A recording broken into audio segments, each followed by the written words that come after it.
ቁርአን አበው ሊቃነ ጳጳሳት ቅዱስ ሲኖዶስ አባላት ኦርቶዶክስ ተዋሕዶ ቤተክርስቲያን ትግራይ ናይ ጊዜያዊ መንግስት ትግራይ ሰብስልጣን መራሕቲ ሃይማኖት ከምዚኡ ምእንቲ ግፉዓት ህዝብና ድምፂ ንኽንከውን ዘተኣኻኽብኩምና ጽላል ሲቪክ ማሕበራት ብሓፈሽኡ ጊዜ ዘይወስድ ኣብዝዩ ዝተረኸብኩም ብምልእኹም ከምኡውን ኣብ ምሉእ ኩርናዓት ዓለም ኮይንኩም ሎሚ ጥራይ ከይኮነስ ብፍላይ ካብ 2013 ዓመተ ምህረት ኣብ ህዝብና ተገይሩ ተሰሪሑ ዘይፈልጥ እሞ ብናይ በዓልና መራሒ ብናይ በዓልትና ሰራዊት መከራ ኣብ ዝበፅሐና ግዜ ድምፂ ብምዃን ዝጸናዕኹም ዘለኹም ኣብ ዲያስፖራ ዘለኹም ህዝብና ብምልእኹም እግዚአብሔር ኩሉ ዝከኣለ እዩ እሞ ከምዚ እውን ክንራኸብ ስለ ዝፈቐደልና ናይ ኩሉ ፈጣሪ እግዚአብሔር ስለ ዝኾነ ንዑ ምስጋና ይብፅሓዮ ክብል ፈቱ። ኣብዚ ሓፂር መልእኽቲ ናይ ባዕለይ ኣይኮነን ዘመሓልፎ ናይዚ ህዝቢ እዚኡ ጓሳይ ናይ ዝኾነ ድሕሪ መሪር መስዋዕቲ ሕዚ እውን ኣብዚ መሪር መስዋዕቲ ኮይኑ ንዘመናት ተዓፅዮ ነይሩ መንነቱ ተሓዲጉ ተጓሒሉ ተደፊኑ ነይሩ። በዚ ዝበፅሐና መከራ ውሽጢ ግን መከራና ከም ዘሎ ኮይኑ መከራና እውን ብዙሕ ፀጋታት እውን ዘምፀልና ብምዃኑ ካብቶም ናይ ትግራይ ህዝቢ ትግራይ ፀጋ ዝኾነ ሃፍቲ ዝኾነ መከራ ዝወለዶ መንበርኩም መንበረ ሰላማ ኦርቶዶክስ ተዋሕዶ ቤተክርስቲያን ስለ ዝኾነ እንሆ እቲ ድምፂ ዝመሓለፍ ዘሎ ድምፂ ቅዱስ ሲኖዶስ ኦርቶዶክስ ተዋሕዶ ቤተክርስቲያን ዳኣይ ከመሓልፍ እምበር ድምፂ ግለይ ከም ዘይኮነ ኩልኹም ክትግንዘቡልና ንደሊ። ከምቲ ዓንቶ ዝተባሃለ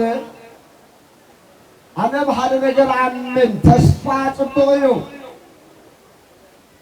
መፅሓፍ ቅዱስ እውን ብተስፋ ክንነብር ይመክረና እዩ። ነገር ግን መፅሓፍ ቅዱስ መፅሓፍ ዝነግረና ብተስፋ ክንነብር ግን እቲ ንትስፎ ተስፋ ዝፍፀም ስለ ዝኾነ ንዓምር ብኻሊእ መንገዲ ዘይፍፀም ዘይትፍፅሞ ዘይትገብሮ ነገር ንሰብ ተስፋ ክተትስፍዎ ኣይግባኣን እሞ ቅድመይ ዝተዛረቦ ምክትል መመሓደሪ ወይ ድማ ጊዜያዊ መንግስቲ ትግራይ ምክትል ክቡር ኣይተ ኣማኑኤል ጽቡቕ መልእኽቲ ኣብቲ መጨረሻ ክዛረቡ ሰሚዐ ኣለኹ እሞ ካብ ተስፋ ወፂኡ ሎማዓንቲ ትዝበልኩምዎ ኩልና እውን ንደልዮ ሕዚ እውን ከምቲ ዝተባህለ ህዝብና ቴንዳ ቀዳት ቴንዳ መከራ እናፀገበ ከይነብር ንሓንሳዕን ንመወዳእታን እዛ ኣደባባይ እዚኣ ካብ ሕዝቢ ንድሓር ንኻሊእ ንልምዓትን ንኻሊእ ንእከበላ ንዓምር ብኽያት ንመኽየላ ከም ዘይትኾን ተስፋና ለብዘበን ሕዚ ጥራይ ከም ትኾን ብየማንን ብፀጋምን ዝተፈናቐለ ህዝብና ናብ መረበቱ ዝምለሰላ ናይ መወዳእታ መዓልቲ ዝኾነ ተስፋ ከም ዝኾነ ኣምን እዮ እሞ ከምቲ ናይ ዓመን ቅድሚ ዓመን ብተስፋ ስሒሉ ከይሓልፍ በዚ ተፈናቒሉ ዝኒሀ ህዝቢ ንመንግስቲ ትግራይን ጊዜያዊ መንግስት ትግራይን ፖለቲከኛታት ትግራይን ምሁራን ትግራይን ኣብዝዩ እጃመልና ንዝብሉ ኩሎም بسم الهزب زيون بسم تنزبخ يا زلوان بسم توم إيدن إقرن عينن سينهم وقاد خفلون كم حسن فتمون عم تقبار كتقبروا حاضر آخذ الفتو ودعتا اسكلب بلبل እግዚአብሔር ቃል ላይ ኩልና ምእንት ጽዮን ንስኸይ ብለን ምእንት ኢየሩሳሌም እውን ኣይ ሓዲ ግን እየ ከም ዝበሎ ሎሚ ንሕና ናይ ኦርቶዶክስ ጥራይ ከይኮነ ኣብ ትግራይ ዘለዋ ኩለን ቤተ እምነት ከምዚ ተሚምና ክንወፅእ ከለና ካልእ ኣማራፂ ስለዘይብልና እዩ ንሕና ክሳብ ሎሚ እውን ደኺምና ዳኣ እምበር ከምቲ ኢሳይያስ ነቢይ ዝተዛረቦ ምእንቲ ህዝበይ ስብዐይ ብለን ከም ዝበሎ እንሆ ንሕና እውን ትማሊ ይኹን ሎመዓንቲ ምእንቲ ህዝብና ድምፂ ህዝብና ክንሰምዕ ንብዓት ኣዴታትና ክሕበስ ጉድኣት ኣካላትና ብኣግባቡ ክሕከሙ ፀገማት ትግራይ ክፍታሕ ኣብ ምግባር ንሕና እውን ኩሉ ግዜ ትማሊ ብፀሎት ይኹን ብሞራል ይኹን ኩሉ ጠጠው ከም ዝበልና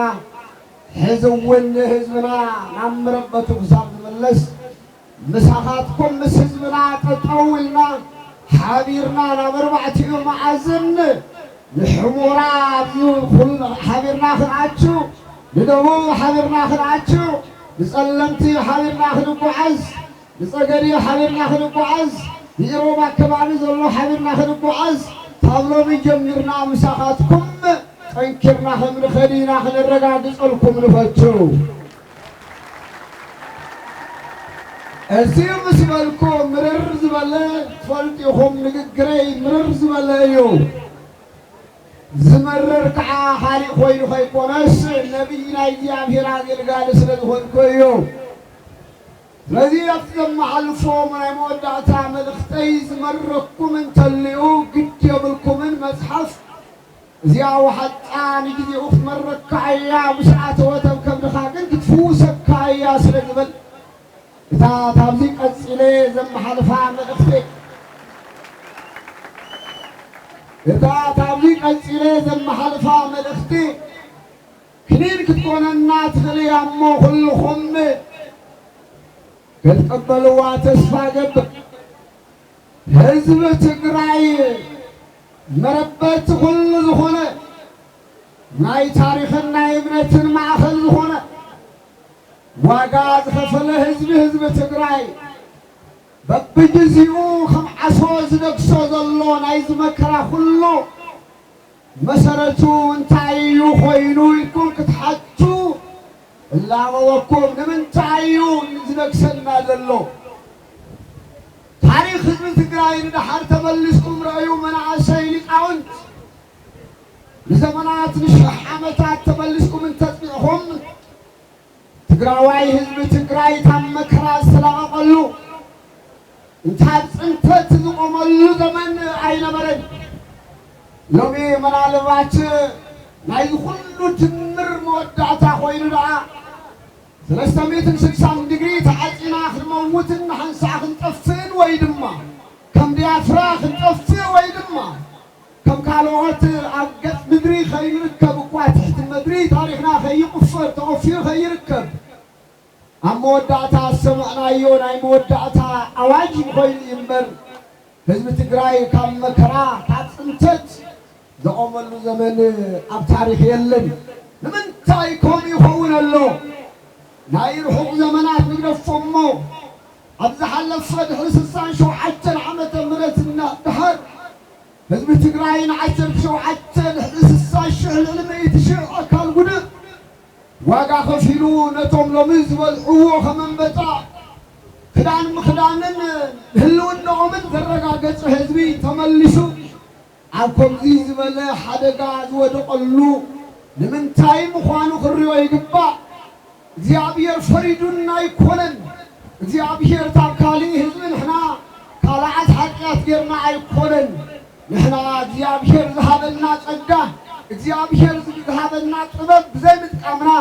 لا يبوتاتنا تاريخ قديسنا دق حوي حمو وشتسلا دخلنا بفلا يدما ناي مرحتنا انتدو بهيمانوت انتدو ببوليتيكا أموداتا وزيوم سلطان كرقاقز كله لحزبنا ناقدفو نايبعالتهم كبرن نايبعالتهم سلطانن نايبعالتهم يخون نقرس لذا حسبو اتواقا خفيلو ذات حلوم حزبهم للحانو ناقدفو اتواقا ذكفلهم اتيف نقاليهم حنجروهم نقاليهم تاتبلوهم عوام برمسقلهم من الحريد تربيهم مصر يخدو انه حزبنا تود عكال تعالي سبقوا افرق انسو زي رخمه تولديهم عديس الله مساتوه تقول جكنا تقرلايز نبره للحريد تملسو واساي ويدما وارديان اخوان وعدل زي رخمه يقول مكراز حلفو اذيابير فريدنا خيكونس وعالكنا زبطنا يويو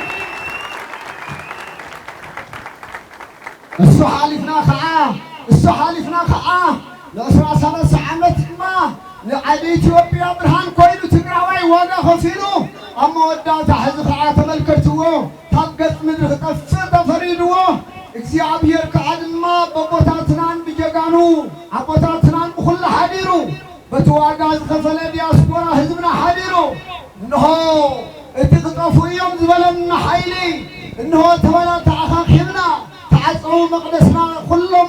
كفافتنا نخدلو البريتوريا